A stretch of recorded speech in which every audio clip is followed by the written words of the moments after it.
¿no? Es por eso que nosotros sabemos qué forma tienen los virus, ¿no? Son ecocédricas y son varillas, y como ya habíamos hecho, estamos adelantando en la parte genética, y hemos visto las formas de los virus, ¿no? Y ahora lo vamos a recordar sobre las formas y características de los virus, ¿no? Ya hemos dicho que son partículas ultramicroscópicas que tienen la cubierta de proteínas y lipoproteínas. Hemos manifestado también que son intracelulares y que esto, por tratarse de fitopatología, se encuentran en las células vegetales. Están formados por ácido nucleico, que puede ser ARN y ADN. Pero ojo, los virus que crean problemas en las plantas, ¿no? Que crean problemas en las plantas. A ver, estamos molestando. Los virus que crean problemas en las plantas, la gran mayoría tienen el ácido nucleico del tipo ARN. Ojo, la gran mayoría tienen el tipo ARN. Claro que existe un pequeño grupo que tienen el ADN, ¿no? Y si tienen el ARN, son monocatenarios. Son monocatenarios. Igual los ADN, ese pequeño grupo, pueden tener el ADN, también son monocatenarios. Monocatenarios.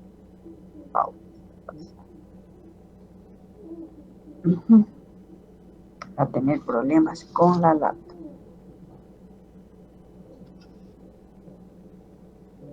Aló. Uy. Ahora. Sí, se escucha bien normal. Sí, un ratito.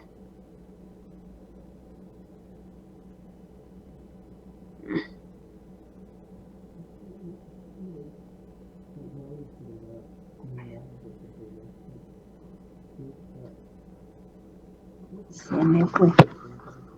¿Observan la imagen, jóvenes? Sí, se ve la morfología del virus. Ya, está bien. Es que acá en la laptop no me está favoreciendo. Otra vez.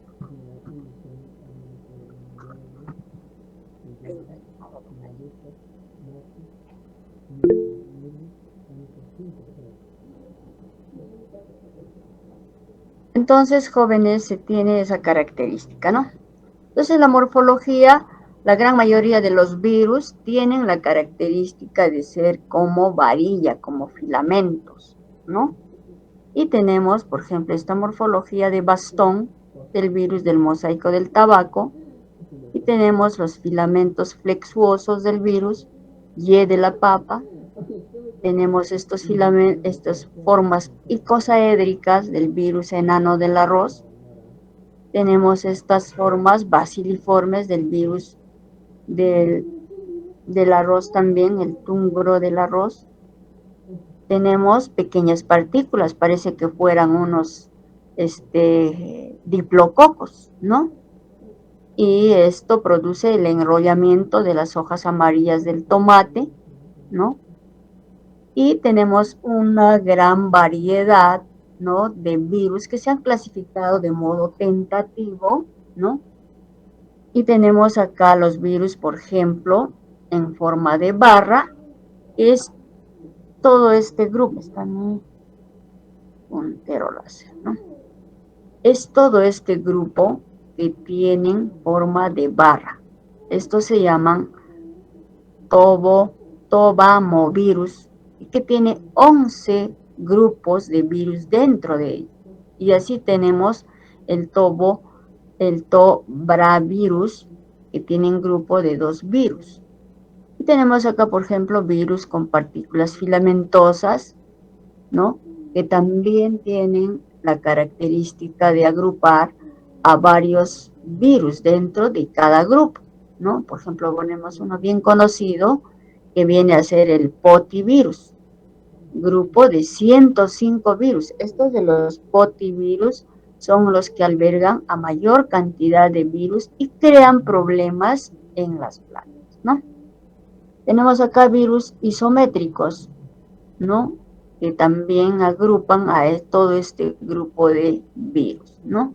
Virus del enano clorótico del maíz, virus de la necrosis del tabaco y así sucesivamente, ¿no? Entonces vemos una gran gama de virus fitopatógenos que crean esos problemas en la planta. Miren, existen muchos virus, ¿no? Que la gran mayoría de los virus afectan a plantas. ¿Me escuchan, jóvenes? ¿Jóvenes? ¿Aló? Sí, bióloga. ¿Me están escuchando? Ya, John, Sí, por bióloga. favor. Ya, entonces la gran mayoría de los virus que afectan a las plantas, vuelvo a repetir, tienen el ácido nucleico del tipo ARN. Ojo, sin envoltura. Todos estos grupos, ustedes están viendo, jóvenes, son del tipo ARN sin envoltura, ¿no? Esos les van a afectar a la planta y son de una sola banda, ¿no? Y son más de 400 virus con RNA. Son más de 400 virus con RNA, ¿no? Y les había dicho que también acá abajo está, ¿no? Y vemos en el grupo 2 virus con una sola cadena de ARN con envoltura. Estos son sin envoltura y estos son con envoltura, ¿no? Entonces ahí vemos el Rhabdoviridae, grupo con 31 virus, tomato spot virus, es único, y vemos otro grupo de virus con doble cadena de ARN, ¿no? Pero es un pequeño grupo, ¿no? Rheoviridae, que alberga 10 grupos de virus, ¿no? Y acá está el pequeño grupo de virus con ADN, con una sola cadena y con doble cadena también. Podemos ser monocatenarios y bicatenarios, ¿no? Entonces ellos también agrupan. Ahora, de todos estos virus que tienen, es una excepción, que tienen ADN, producen en el coliflor, ¿no? Producen la enfermedad en el coliflor. Es el único virus conocido de la planta que tiene ADN y es el virus del mosaico del coliflor. Eso recuerden bastante, es el virus del mosaico del coliflor. Entonces, ahora, la clasificación de los virus. En realidad, esta es una clasificación propuesta por un autor, no recuerdo exactamente, ¿no? Y pues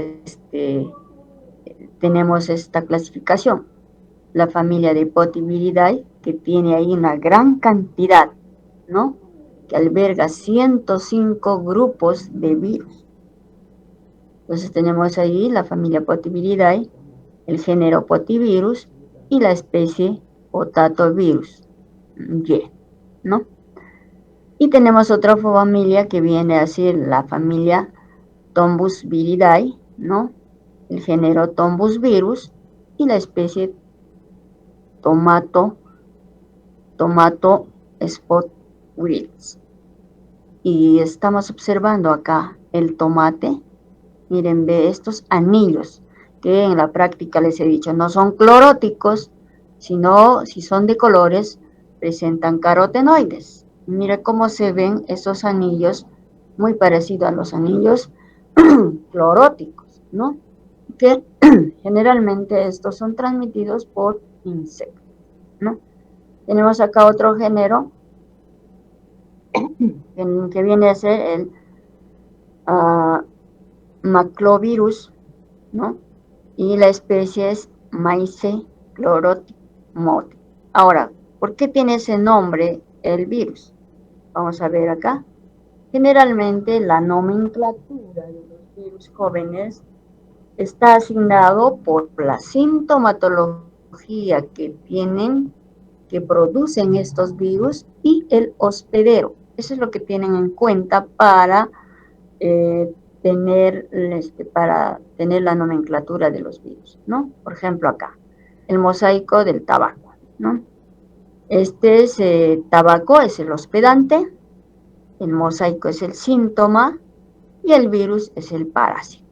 Entonces, ¿qué se toma en cuenta? Las primeras letras, que viene a ser T, acá tenemos la T, y tenemos la M, que viene a ser, acá tenemos la M, y del virus, que viene a ser la B. Son las primeras letras, ¿no?, que se tienen en cuenta para la nomenclatura. Entonces tenemos acá TMB, ¿no? Así como estamos manifestando por acá, ¿no? No es por acá, es adelante. Bueno, más adelante está. Y también podría tomar el nombre de esta manera, o sea, la nomenclatura. Tomar las dos primeras letras, ¿no? Por ejemplo, del tabaco, que puede ser TO-BA. Y de la sintomatología, MO. Y luego del parásito, virus. Entonces podríamos hablar del tabaco, del mosaico del virus. La nomenclatura sería TO-BA, MO, virus. Entonces tendría la nomenclatura por este lado o así con siglas. Igual tenemos por este lado, ¿no? En el caso de la papa, el hospedante, ¿no? Potato. ¿Y a qué parte del órgano de la planta afecta? La hoja, ¿no? Entonces tenemos ahí la hoja, que está en inglés. Y el síntoma, ¿no?, que produce enrollamiento, que viene está en inglés, roll, ¿no? Y el parásito, que viene a ser el virus, ¿no? Entonces, en este caso es más específico porque está afectando a la hoja, ¿no? En este caso, bueno, es el mosaico que también afecta a la hoja, pero también se puede tener en cuenta presente el órgano al cual está.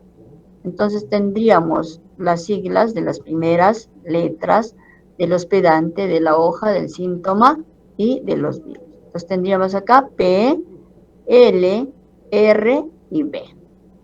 Lo mismo sucede que también se pueden tomar las dos primeras letras, ¿no?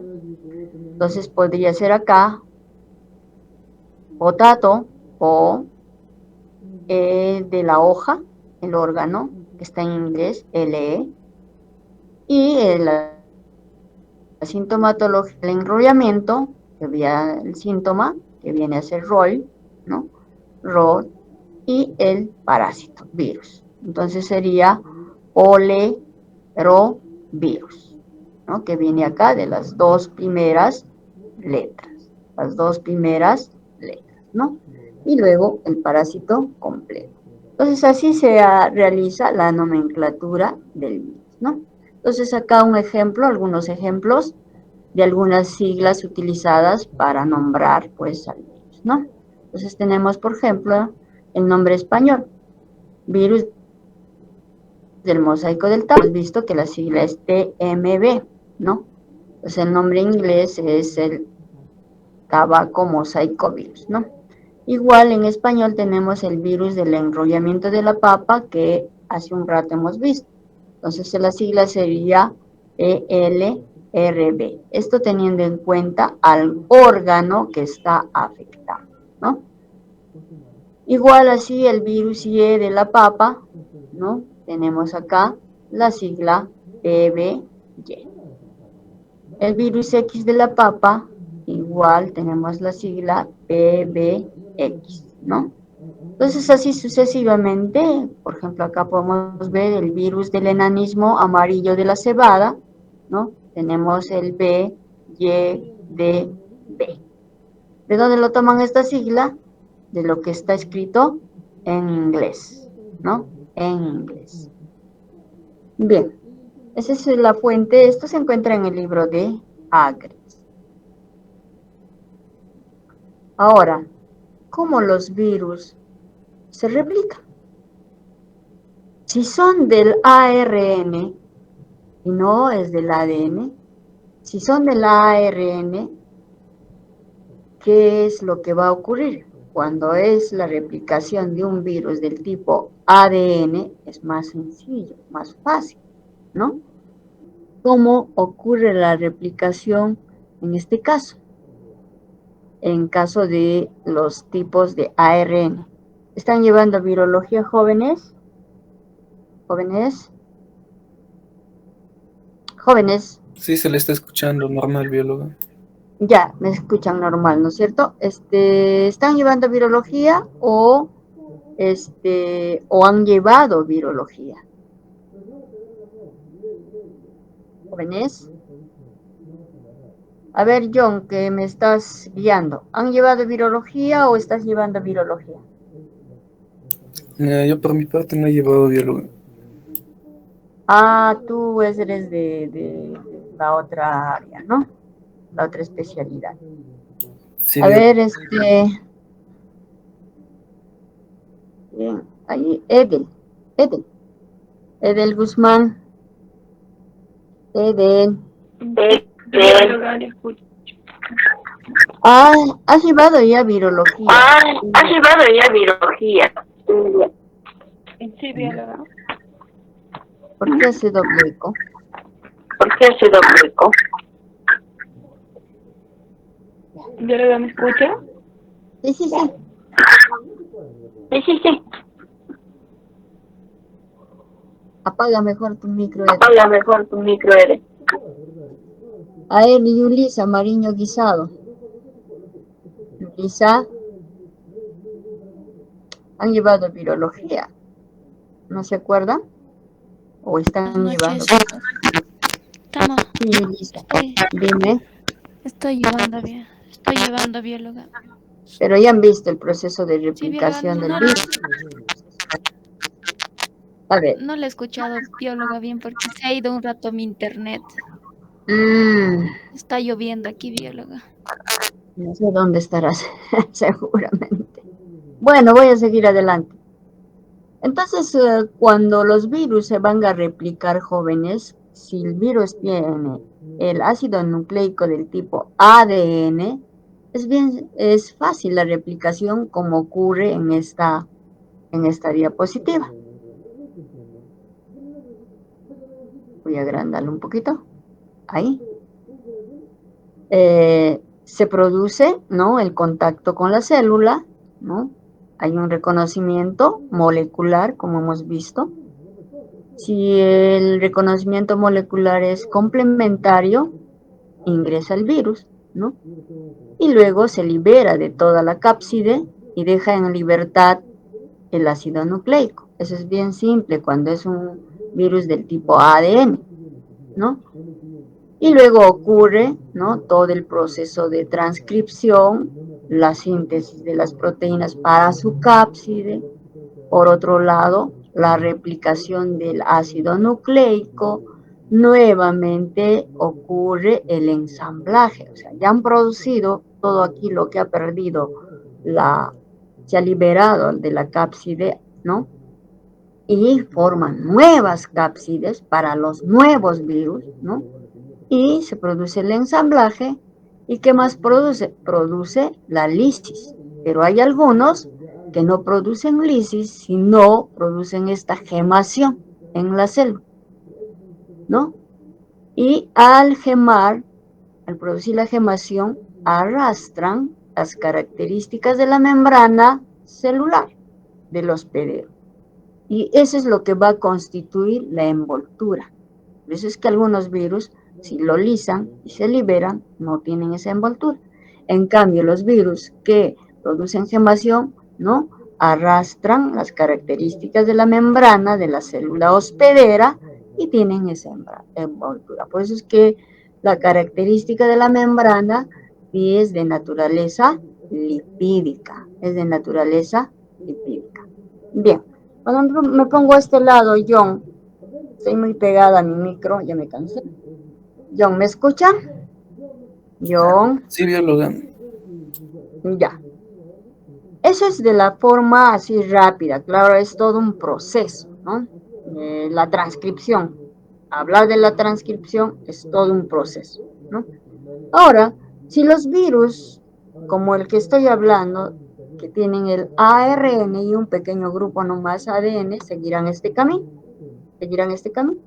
pero los virus que tienen ARN no van a seguir este camino. ¿Por qué? Porque para transcribir, o sea, para hacer toda esa transcripción, tiene que haber un complementario.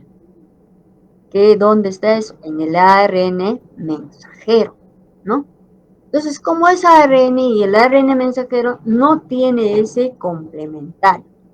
Pero ojo, todos los virus ARN monocatenarios que afectan a la planta, ¿no?, se pueden clasificar según su sentido de polaridad. Es decir, pueden tener una polaridad negativa o una polaridad positiva, o sea, en sentido negativo o en sentido positivo. Entonces, el ARN mensajero, ¿en qué sentido está? De la célula, ¿no? ¿En qué sentido está? Tiene que haber un complementario. Entonces, para que ocurra ese complementario, vamos a pasar a la siguiente diapositiva. Bueno, esto yo ya no les tengo que explicar, que para eso llevan virología. Los estoy recordando nada más. Lo agrandaré, ¿no, John? ¿Observan, John? Está muy pequeño, biólogo. Pequeño, ¿no? Lo voy a agrandar, sino que cuando lo agrando y mi laptop sigue un poquito mal. Ay, caramba, ¿qué pasó? Se cerró la cámara. Entonces, jóvenes, miren, la replicación viral cuando ocurre en la planta, y hemos dicho que todos los virus, la gran mayoría de los virus tienen ARN. El ácido nucleico es del tipo ARN, ¿no? Entonces les decía también que los ARN monocatenarios se pueden clasificar según el sentido o polaridad de su ARN. Ya sea pueden ir en sentido negativo o en sentido positivo. A ver, vamos a ver dónde están punterolas. Entonces acá tenemos, por ejemplo, ¿no?, este sentido de 5' a 3', ¿no es cierto? Pero también pueden tener el sentido de 3' a 5'. ¿Y cómo buscan el complementario del ARN mensajero?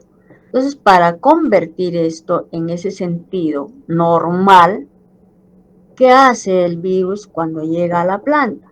A la célula de la planta, ¿no? A la célula de la planta. ¿Qué es lo que hace, no? Primero hemos visto a inicio, a ver, acá. Ingresa a la célula de la planta, ¿no? Pierde su cubierta proteica, como les había manifestado, ¿no es cierto? ¿Qué más hace? Ahora, como es un ARN, hacemos acá, va a inducir a la célula hospedera, o sea, a la planta, a la célula donde está ingresando, va a inducir. ¿Me escucha, John? John, ¿me escucha? Sí, biólogo, el audio está normal. Ya, muy bien. Entonces, va a inducir a la célula de la planta, ¿no?, a sintetizar enzimas. ¿Qué tipo de enzimas va a inducir a la célula que pueda, ¿no?, producir esas enzimas para que este virus se replique? Induce, por ejemplo, a producir la RNA polimerasa, la RNA transcriptasa, la RNA sintetasa o llamado replicasa. Mira cómo ordena este virus a la célula, ¿no? Y le dice, para, deja de estar ahí haciendo tu proceso normal para tu mitosis, meiosis de tus células y produciendo más células. Quédate ahí, ya ingresé, ahora trabaja para mí. Entonces obliga a la célula a sintetizar esas enzimas, ¿no? La RNA polimerasa, la ARN transcriptasa, la ARN sintetasa o también llamado replicasa. Entonces, estas enzimas ya producidas, jóvenes, en este caso, por ejemplo, ¿no? Habíamos dicho que hay dos tipos de virus con RNA, uno que tenga el sentido positivo y otros que tengan el sentido negativo. Este es el que tiene el sentido positivo y este es el que tiene el sentido negativo, ¿no? Entonces, vemos esto. Ya. Entonces vamos a observar que estas enzimas ya la célula ha producido, ¿no? En presencia del ARN viral, ¿no? Eso va a servir, ¿no? Va a producir un modelo complementario para esto, complementario, ¿no? Ese modelo complementario, ¿no? Va a ser el nuevo ARN no viral y así formará una doble banda. Y así va a formar una doble banda. ¿Para qué? Para que pueda transmitir, ¿no? Todas las características y pueda sintetizar las proteínas. ¿Para qué las proteínas? Para formar su cápsida, ¿no? Entonces, la banda que sirvió como una imagen, gracias a las enzimas, ¿no? Sirve como modelo de síntesis del ARN positivo. Entonces, así, de ese modo, ¿no? El ARN negativo es complementario del ARN mensajero. Por lo tanto, ¿no? Debe convertirse en ARN positivo por esa polimerasa, ¿no? Por esa ARN polimerasa y replicasa. Inician a replicarse y a formar las nuevas proteínas para el nuevo virus. Una vez que se tiene todo esto, empieza, ¿no? A formarse. Aquí están los virus en forma de varilla. Ahí están las proteínas, ¿no? Para formar la cápside, ¿no? Y nuevamente se forma el virus, tal como ha ingresado a la célula. Entonces empiezan a formarse, ya sea de este tipo o de este tipo, y así se replica en la célula. Una vez que en la célula se ha replicado, estamos observando acá, van a aumentar el número de ácidos nucleicos, ¿no? Y el ácido nucleico viral se va a replicar en todas partes de la célula y va a traslocarse a través de los plasmodesmos. Se trasloca a través de los plasmodesmos y se formarán nuevas cápsides, nuevos virus en cada una de las células. Ingresa a una célula, ocurre lo mismo, otra vez se replica, otra vez se va lisando a la célula, y cuando va lisando a cada célula es lo que nosotros vemos son las cloróticas. Entonces esa lisis nos va a decir que ahí ya estuvo el virus y solo dejó lisado a las células, ¿no? Y así se va traslocando hasta alcanzar el floema y el xilema. Una vez que ha alcanzado el floema, el xilema, esto ocurre en la hoja. El floema, el xilema, una vez alcanzado, va a ir trasladándose o traslocándose a todos los órganos de la planta. Va a afectar los tallos, las yemas, los frutos, etcétera, etcétera. Dependiendo también que hay ciertos virus que solo afectan los frutos, hay ciertos virus que solo afectan las hojas, ¿no? Entonces, una vez que ha llegado a toda la planta, ocurren los efectos que nosotros hemos visto para todos los fitopatógenos en el ciclo de la enfermedad, ¿no? Aquí a nivel celular, ¿no? Afecta al núcleo, la membrana, los cloroplastos, la mitocondria, las vacuolas y los ribosomas. Y en caso se trata de toda la planta, hemos visto también los efectos ya hemos visto en el ciclo de la enfermedad, que también afecta a la fotosíntesis, la respiración, la transpiración, la síntesis y la translocación. Así de esta manera, los virus, igual que otros fitopatógenos, afectan a la planta, ¿no? Entonces los virus, ¿no? Ya una vez que han ingresado a la planta van a producir la clorosis, eso es lo primero que ocurre. Pero también existen otros tipos de síntomas. Entonces los virus van a ocasionar varias clases de síntomas. Como hemos visto, por ejemplo, cuando hemos estudiado síntomas y signos, hemos visto dentro de los tipos de síntoma, están pues los tipo aptróficos, ¿no? Que producen la subproducción de clorofila y la subproducción de órganos, ¿no? Entonces vamos a ver esos tipos de síntomas. Generalmente causan anomalías en la forma, tamaño y color del órgano, así como también afectan a su funcionamiento, ¿no? Los principales tipos de síntomas de virosis en las plantas cultivadas son, pues, deformaciones, ¿no? Cuando todo el órgano, una parte de él, va a sufrir esas deformaciones. También vamos a ver necrosis, cuando la clorosis ya está mucho tiempo en la hoja y va avanzando el problema, ya es afectado por otro tipo de fitopatógenos, se produce necrosis. También vamos a observar clorosis en hoja, eso es lo normal, y también en los frutos. Enrojecimiento de hojas y frutos, enrollamiento de hojas, enanismo de hojas, mosaico, el arrosetamiento, ¿no? También vamos a observar, ¿no? Bien, John, ¿me siguen escuchando? John. Sí, bióloga, el audio está Muy normal. bien.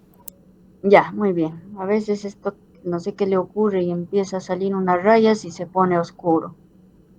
Bien, entonces vemos la clasificación de síntomas por localización.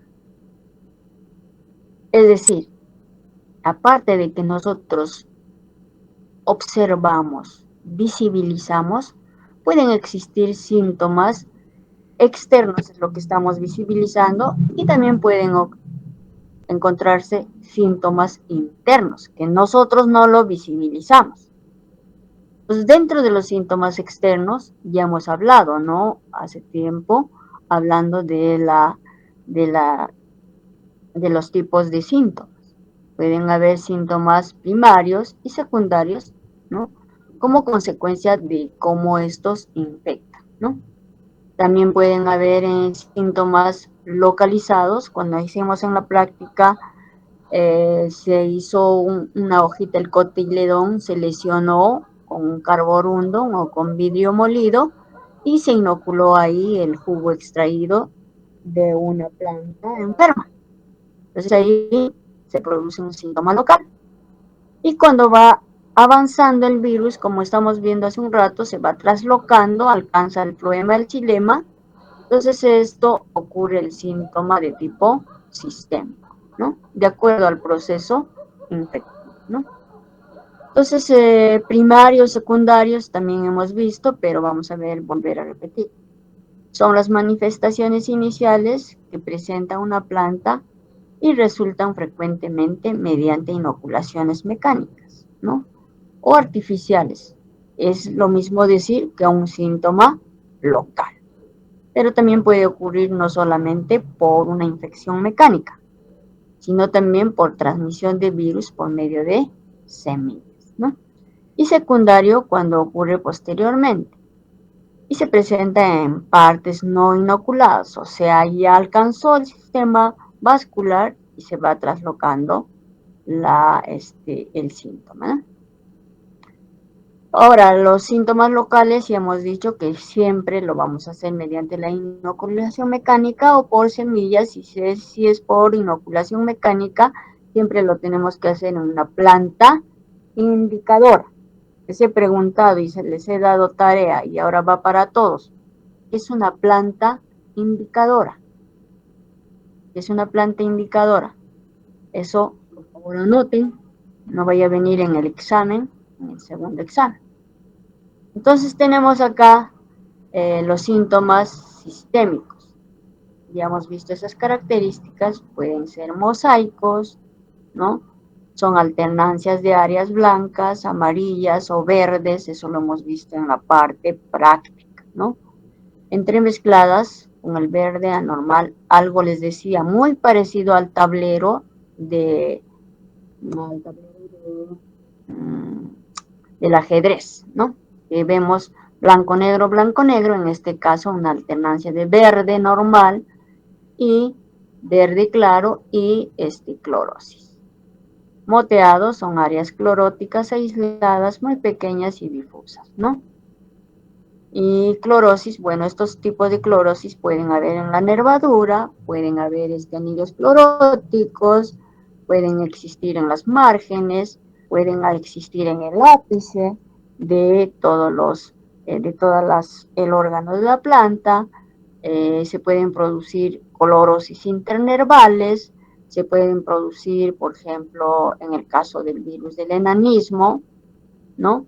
En el rallado fino del maíz, ¿no? Pueden producirse en todos esos, esos órganos de la planta. Lo que acá debo incidir, y no hemos hablado mucho de esto, es los síntomas internos, ¿no? Entonces son aquellos que se manifiestan en el interior de las plantas y pueden ser de tipo histológico que afecta a los tejidos, citológico que afecta a cada una de las células de la planta, ¿no? Entonces podemos observar el tipo histológico, ¿no? Este tipo de síntomas se manifiestan en los tejidos de las plantas, ejemplo, el virus, en el caso del virus tristeza de los cítricos, ¿no? Cuando ataca a los cítricos, existe, en este caso, una acumulación de almidón entre el patrón, ¿no? e injerto. Y para detectar esta enfermedad se tiene que usar una solución de Lugol o yoduro de potasio. En el caso, por ejemplo, en el virus del enrollamiento de la hoja de la papa, hay acumulación de celulosa, ¿no? En el tejido vascular.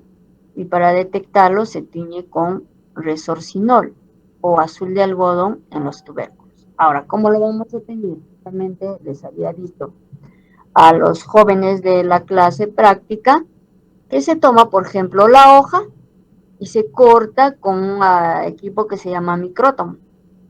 Ese equipo lo corta a la hoja finamente, muy fina, de tal modo que se ve como una sábana o de las células de la planta. Entonces se hace este teñido con Lugol o yoduro de potasio, y si hay presencia de almidón en todas las células, entonces estamos pensando de que hay acumulación de almidón. Igual para el caso del enrollamiento de la hoja de la papa, si hay acumulación de celulosa, se utiliza el azul de algodón o resina. Pero para ambos casos se tiene que cortar finamente, ya sea la papa o la hoja, y hacer el respectivo teñido, ¿no? Ahora, en cuanto a los síntomas internos de tipo citológicos, son síntomas que se manifiestan en las células de las plantas y se les conoce con el nombre de cuerpos X o inclusiones virales. Estas inclusiones fueron descritas por Ivanovsky en el año 1903 en células de plantas de tabaco infectados con el virus del mosaico del tabaco. Ahora, estas inclusiones jóvenes, llamados inclusiones virales o cuerpos X, ¿no? Se forman como producto del metabolismo anormal que realizan las células infectadas. Como hace un rato hemos hablado, ¿cuál es el efecto que producen los virus? Actúan sobre la transmisión, actúan sobre el metabolismo, o sobre la transcripción, actúan sobre el metabolismo, actúan sobre la respiración, actúan sobre la fotosíntesis. En este caso estamos hablando que actúan sobre el metabolismo de las plantas, haciéndolo anormal ese metabolismo. Y que realizan las células infectadas y forman partículas de virus, ¿no? Que son sustancias producidas por estos patógenos, ¿no? Entonces vamos a observar esas inclusiones X o inclusiones virales muy típicas, característicos. Y esa característica típica está relacionado con un tipo de virus. Inclusive favorece al diagnóstico para determinar que se trata del virus del mosaico del tabaco, por ejemplo. Que se trata del virus de la tristeza del palto, ¿no? Entonces, esto nos está indicando que hay una cierta relación estas inclusiones con el tipo de virus. Por eso es importante hacer ese corte y hacer un estudio citológico. Entonces les decía a los jóvenes en la práctica de que ustedes han llevado virología, ¿no? Algunos jóvenes han llevado virología, o la gran mayoría de los jóvenes. Puedo abrir, creo, la cámara. Wow, otra vez. Algunos jóvenes que han llevado virología, ¿no? Habrán estudiado en caso de los humanos, ¿no? El virus de la rabia. El virus de la rabia, jóvenes, es producido por un raptovirus. Quien lo transmite, el perro rabioso, o sea, nuestras mascotas rabiosas que han sido contaminadas con el virus. Entonces, si el perro ha mordido a alguna persona y se sospecha que tiene virus, entonces hay que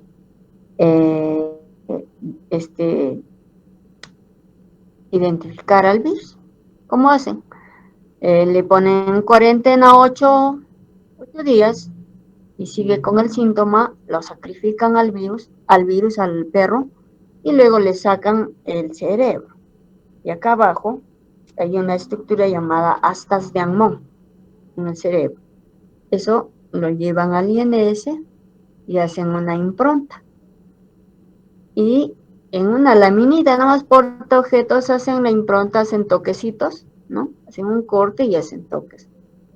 Y ahí se van a ver las células nerviosas. Y en esas células nerviosas se va a encontrar una estructura llamada corpúsculo de Negri. ¿Recuerdan, jóvenes? Ese corpúsculo es una inclusión viral, pero en célula de animal.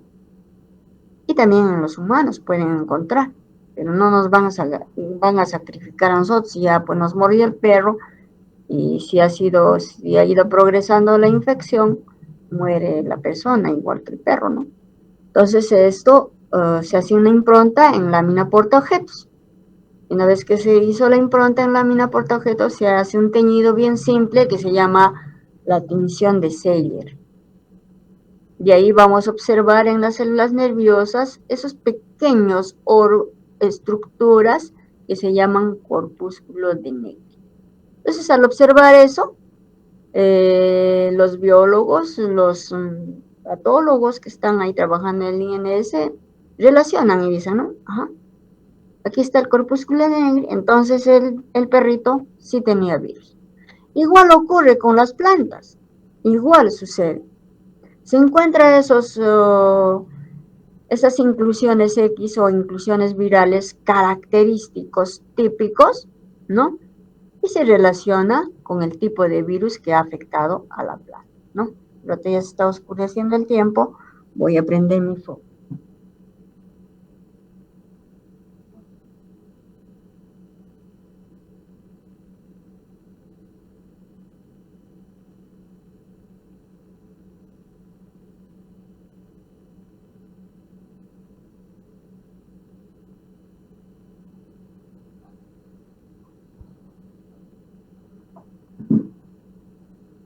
Entonces, jóvenes, eso es lo que vemos, ¿no?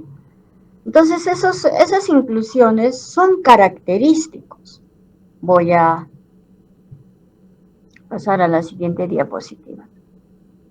Voy a agrandarlo un poquito. Cuando lo agrando se trata de perder. Creo que voy a cerrar mi cámara.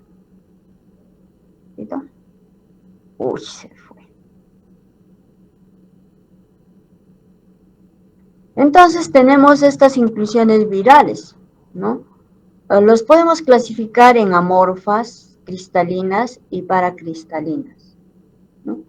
Dentro de las amorfas podemos encontrar granulosas, fibrosas, vaculadas, bandeadas, laminadas y densas. Y dentro de las cristalinas tenemos las hexagonales, cuadradas, rectangulares,